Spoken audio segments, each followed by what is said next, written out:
Hello, everyone. So I am with one of our previous guests. She is with Shepherd's Door out in Pasadena, California. This is an unusual interview because, simply put, she, as well as many others, have been impacted by the wildfires. I'm going to give her a chance to talk with all of you all in terms of what happened, and also if you all want to give to the organization, we would greatly appreciate that. We're going to go ahead and make sure that those links are in the description box.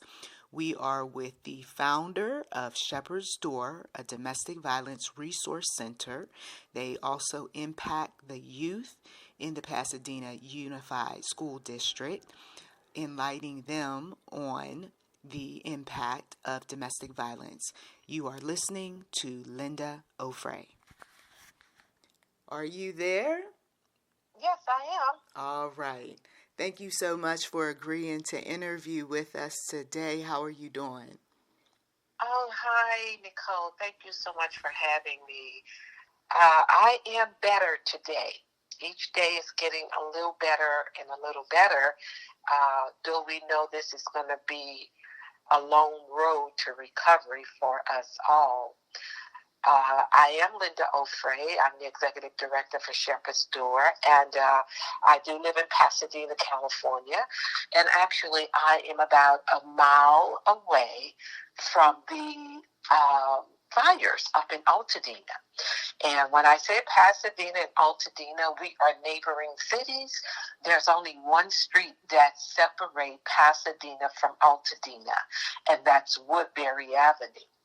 Well, the fires started up in Altadena, and to my knowledge and to my understanding, just finding out last week that those fires basically came all the way down to Pasadena, which 4 or 5 homes were burned, and the fire stopped like 4 blocks from my home.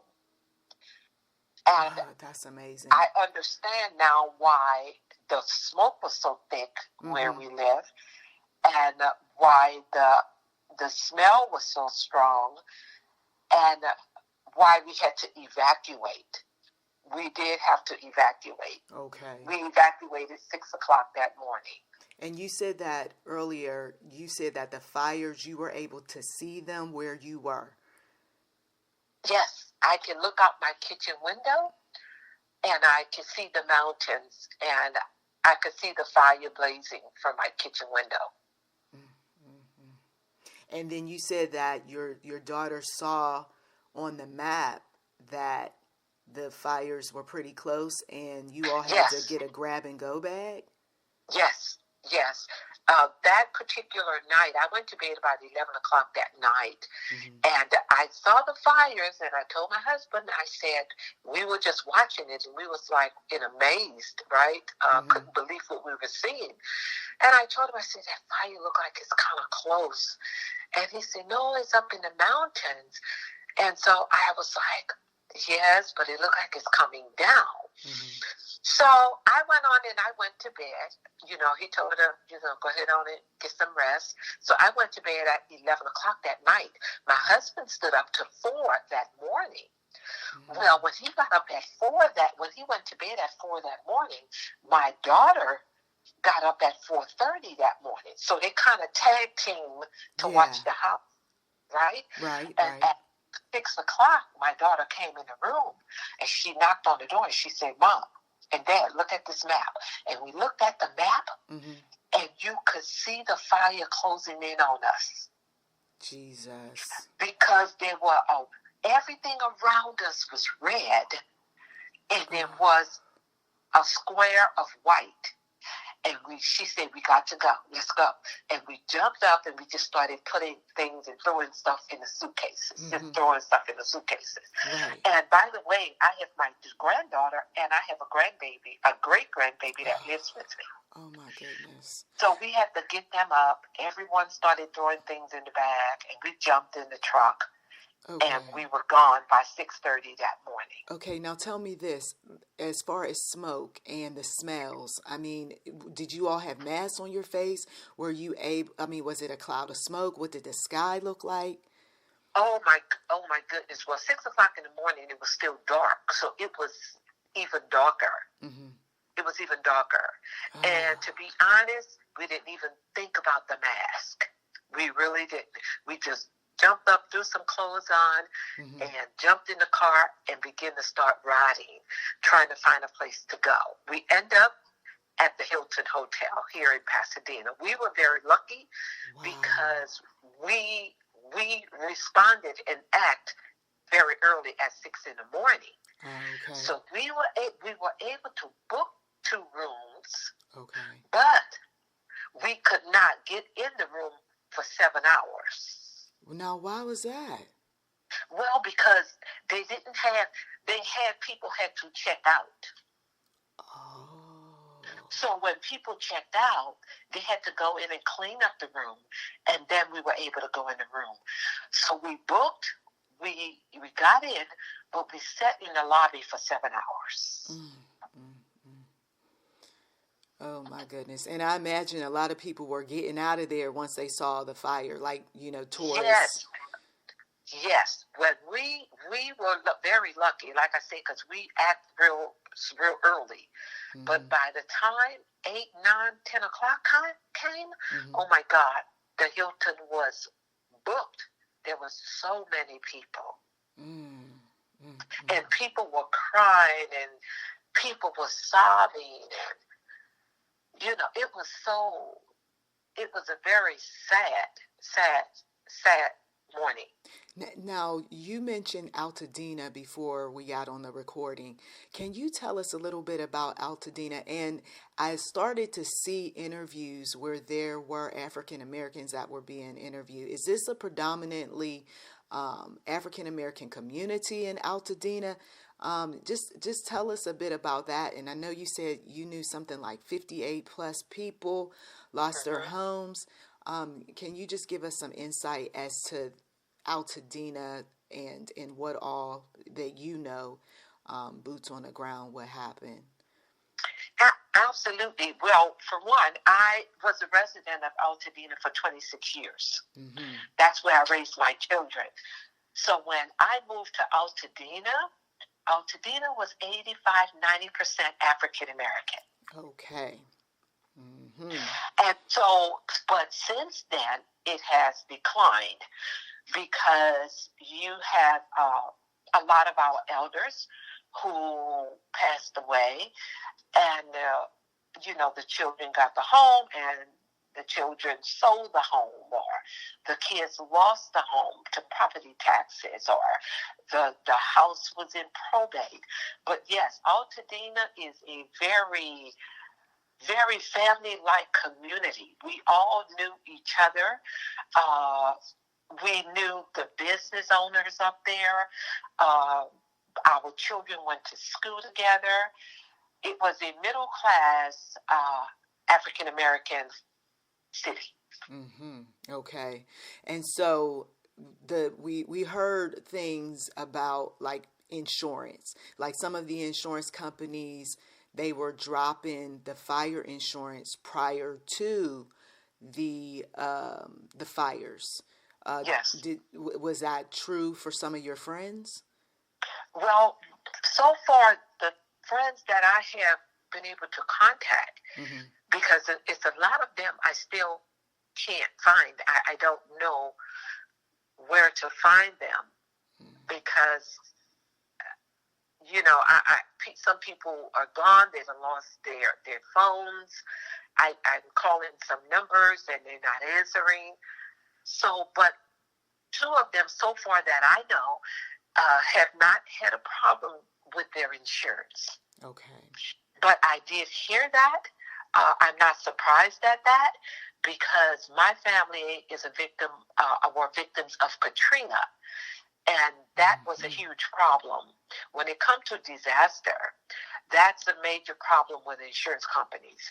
But I do know that our governor here has the bill, and the insurance companies cannot cannot drop a claim due to these fires. Okay. So I'm very happy that he did that. Absolutely, absolutely. And just I'm kind of digressing a little bit, but with Katrina, do you remember if any of those building, like all of the homes, was there a rebuild of any sort? And then even with these fires here, is there any plan where the insurance company is going to rebuild the whole home, or will the families have to look into their savings in order to get, the rebuilds? Well, from my understanding, here in California, in Altadena, they have formed several coalitions. And I'm going to be looking into some of those coalitions when things settle down a little bit with me, because I'm relocating my business. So, but they have formed several African American coalitions here, and it's going to happen. For those that want to rebuild, we're telling them that they can rebuild. For those that don't want to rebuild, we're making sure that they get what they want to get. Okay. But there are several coalitions that's watching everything that's being done with this property. Okay. And guess what? We are pushing it. Don't sell your property. Don't sell your land. Okay. Now, don't sell your land. Now, when you mentioned that you had family members with Hurricane Katrina, did they end up, many years later, did they end up getting their homes rebuilt? Yes. Okay. Yes. Everyone, we were blessed. Everyone in my family, the ones that had water damage, got their home things repaired. And I have two family members that rebuild. But my parents, they're no longer here. They're deceased. They lost two homes, but they did not rebuild. But today, we do own the land. Okay. Wow. And do you was coalitions involved with that back then? In Katrina? No, not that I know of. But my family were fighters. Okay. And that's what we're telling the people in Altadena. It's not going to be a bed of roses, and it's not going to be easy. And believe it or not, you pay all this money into your insurance.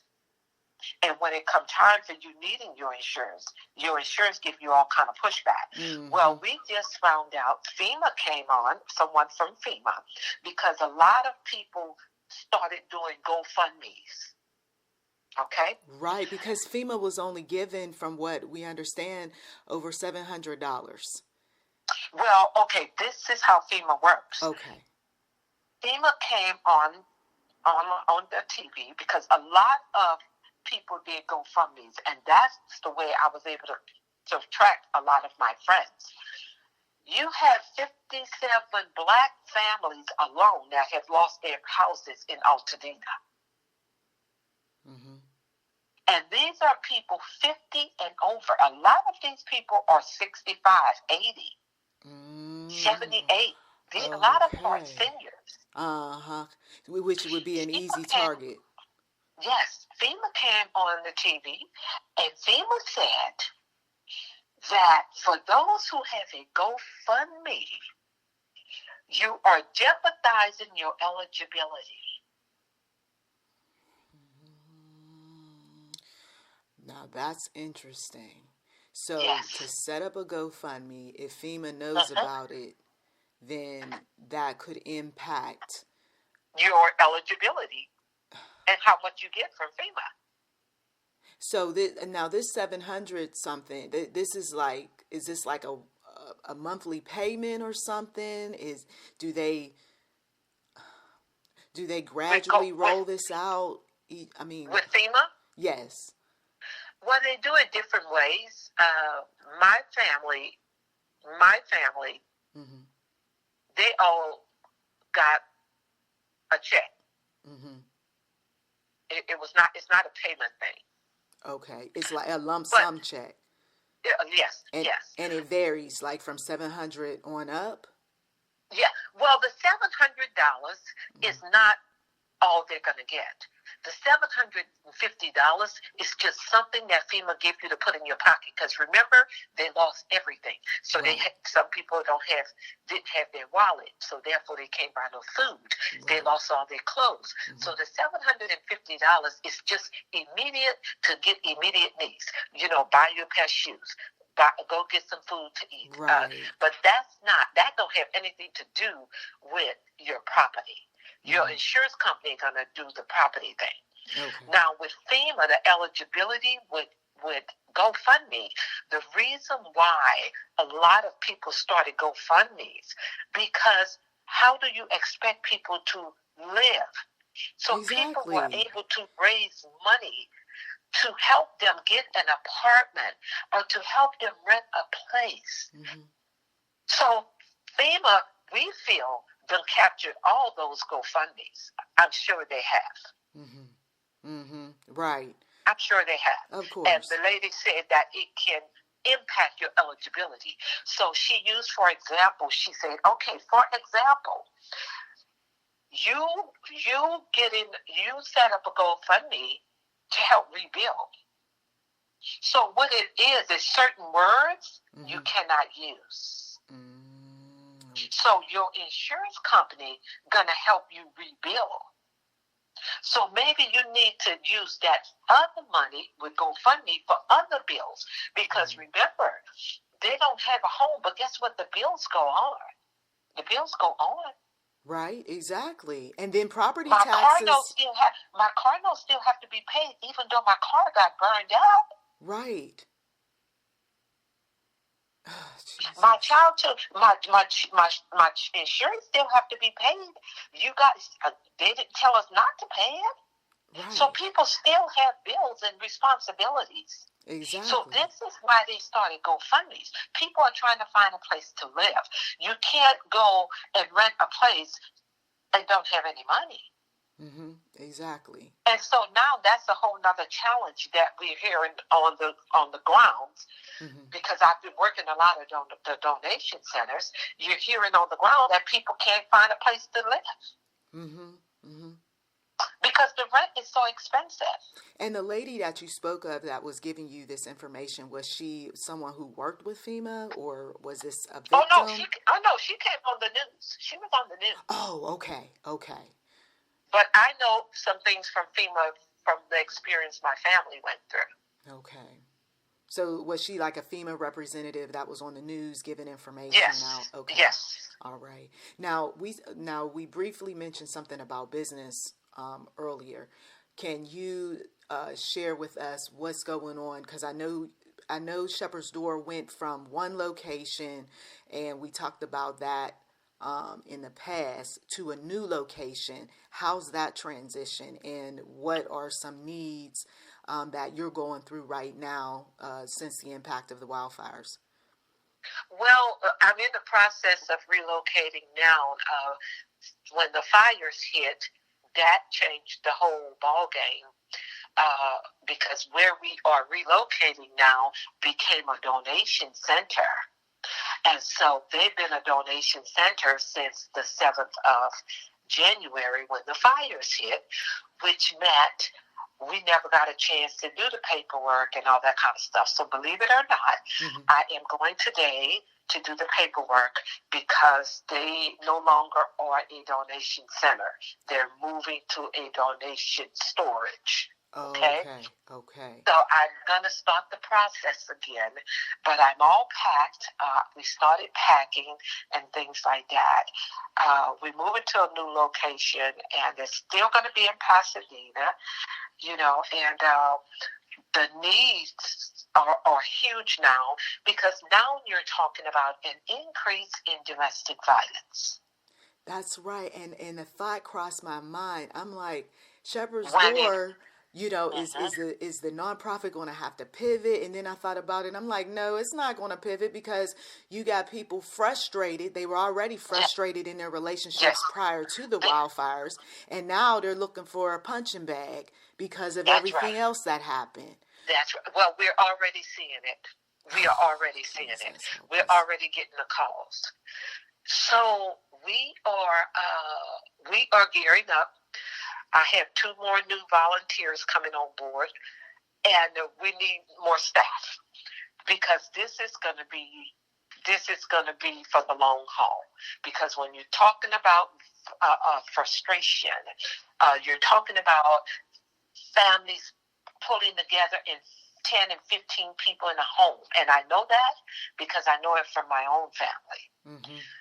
You're talking about frustration. You're talking about pain. You're talking about violence. Mm-hmm. Mm-hmm. And Absolutely. we see it happening already. We've already gotten 3 calls already. And I don't know how many more might be on our voicemail when I get in the office today. So we are going to be in need of hiring at least another part-time staff. Mm-hmm. We need another caseworker. And we need funding to help hire someone else, even if it's part-time. Okay. Because we know we're going to need that. We're going to need it. We see it after all and every tragedy. We saw it after the election.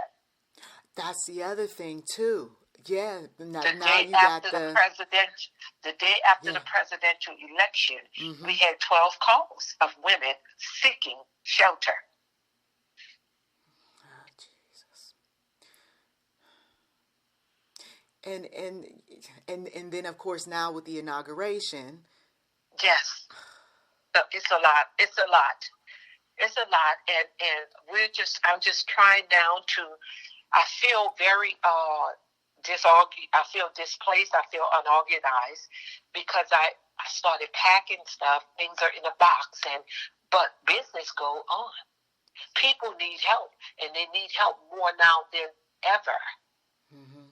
Mm-hmm. So the resource center address is. Do you want to share that, or is everything still, in the works right now?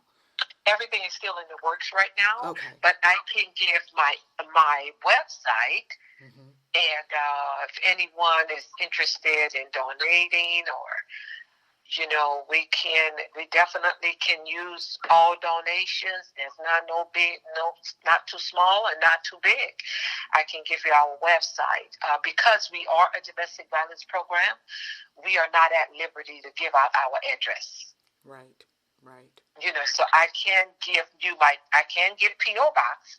We do have a P.O. Box. P.O. Box 40441, Pasadena, California 91104. And then, or you could donate through the website, which is www.shepherd, SHEP, like in Paul, HERD, another D, O like in ocean, O like in ocean, R like in rain.org. Okay. And you can donate through securely through PayPal.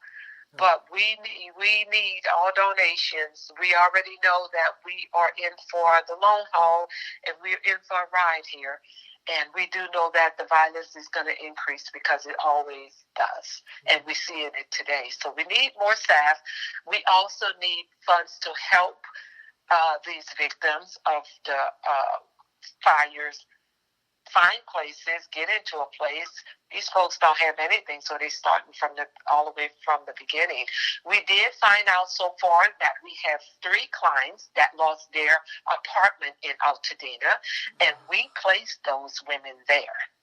Oh, wow. So they are survivors of domestic violence. One of the women just moved in these apartments 2 years ago. And now she's dealing with that battle.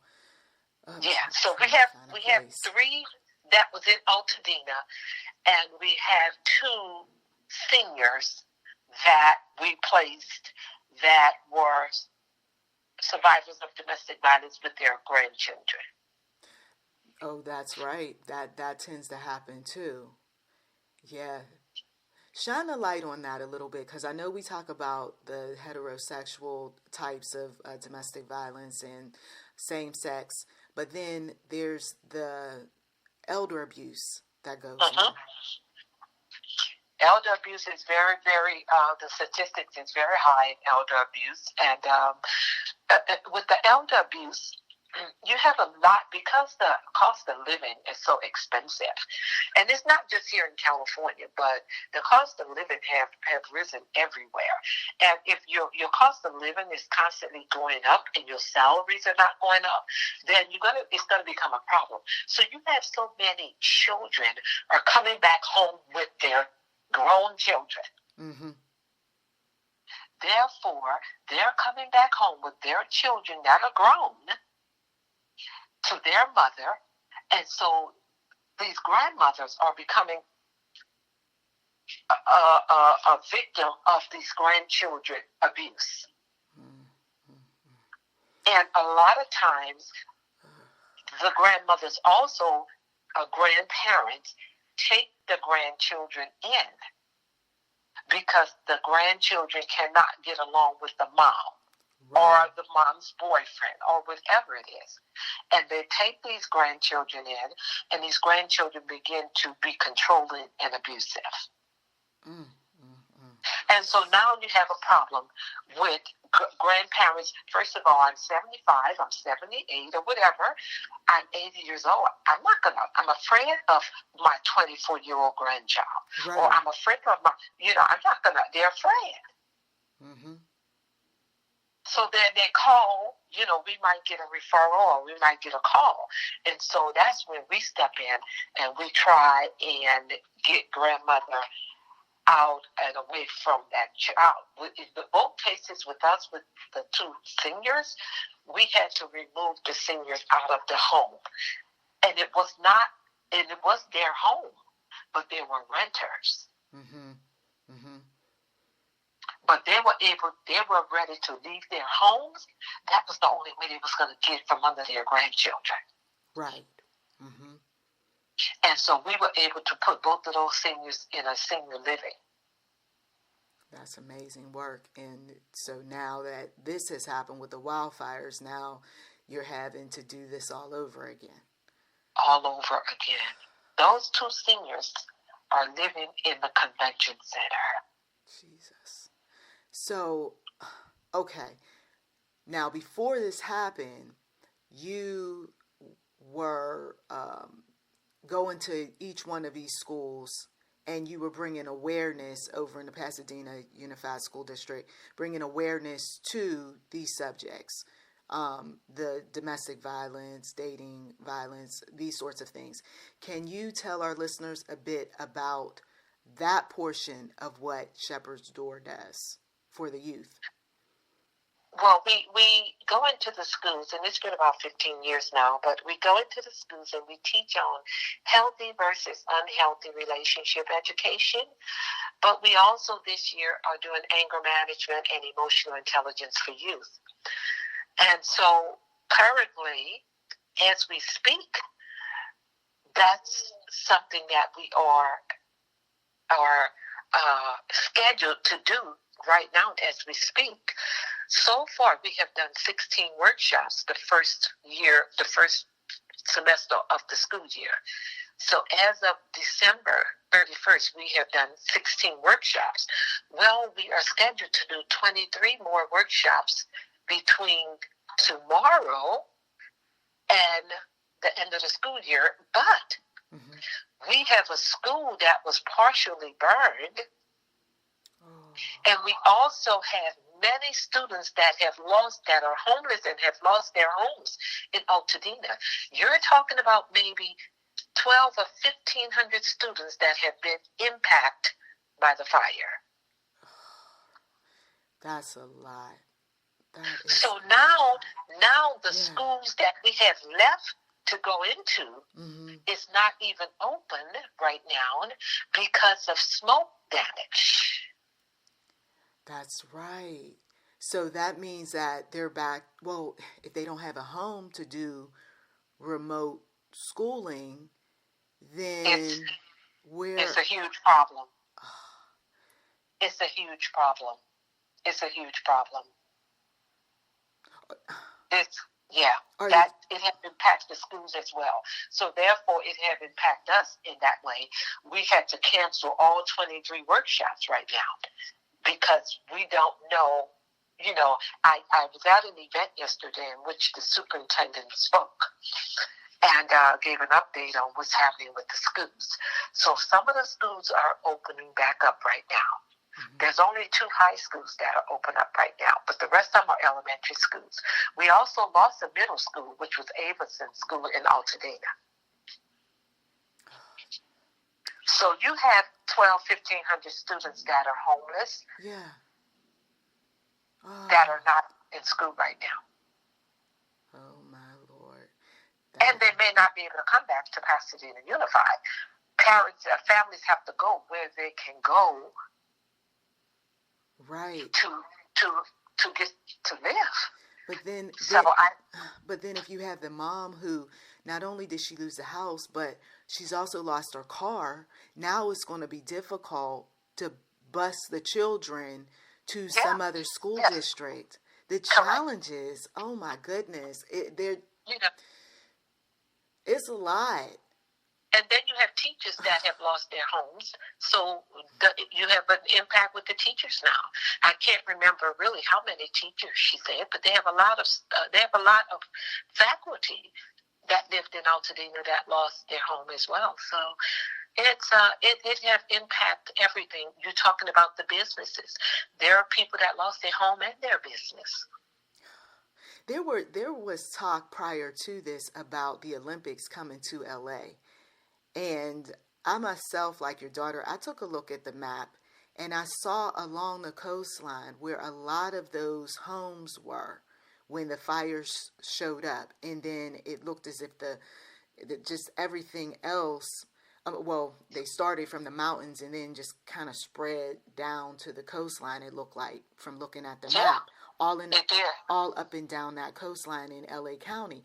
So I just find it unusual that there was this talk about these smart cities before this took place. I don't know. Did you hear about that?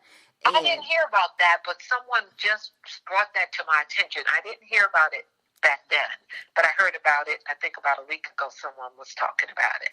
And then the Olympics, my understanding is, of course, they're still going to go on come 2028. Right. So it's just a lot to this, Yeah. It's a lot. And then just the time and everything. I just can't believe Altadena is not there anymore. I go to Altadena every day. Yeah. Because I go to the market. I have friends up there. I go to events up there. The country club burned down, the Altadena Country Club. It's just, I told my daughter, and my children, all their friends and their friends' parents. And so I was like, I don't even know what I'm going to do not being able to go up to Altadena and see my friends. I heard about like the churches and in a synagogue that was burned down as well. Yeah. Mm-hmm. Mm-hmm. Now, how about your church home? Is it okay? Oh no, my church is fine. Yeah. Okay. Wow. So it's a lot for Pasadena, and we already had a homeless problem. So that's right. It's a lot for Pasadena because Pasadena and Altadena are we're like family. Right, you're right next door to each other. So a lot of people that live in Altadena are big advocates for Pasadena. A lot of people in Pasadena, we're advocates for Altadena. Mm-hmm. We're just family. Mm-hmm. Mm-hmm. And so the impact has been great on us in Pasadena. Yesterday, our mayor spoke at an event I was at for Martin Luther King Day, and he could barely talk. I mean, he's so emotional. He could barely talk. Mm-hmm. I can only imagine. That's a lot of weight on a man's shoulders. You need God. Right. So I'll leave my information again. I don't know if you put it in your chat. Yeah, Did you absolutely. And if you want to do that one more time, and I know you got things to do. Go ahead and if you have a CashApp as well, feel free to share that. Or you can Zelle. You can Zelle at 626-529-6779. 626-529-6779. Or you can pay through PayPal, which is a secured account. www.shepherd, SHEPHERD, another D, so it's Shepherd Door, DOOR.org. Okay. Or you can mail in a check to Shepherd's Door, P.O. Box 40441, Pasadena, California, 91104. All right. So everyone, you've got that contact information. By all means, if you could just simply reach out, let our wonderful, and I do mean this from the bottom of my heart, our wonderful beloved sister, let her know that you are in support of this organization, and I'm just honored and so appreciative that you took your time out, Miss Linda, to just share and let us know. It's nothing like boots on the ground. People who actually, are there, who have seen, who have experienced to talk to. Yes. I really appreciate it. Thank you so much. So all of you all, thank you for listening. Blessings to you.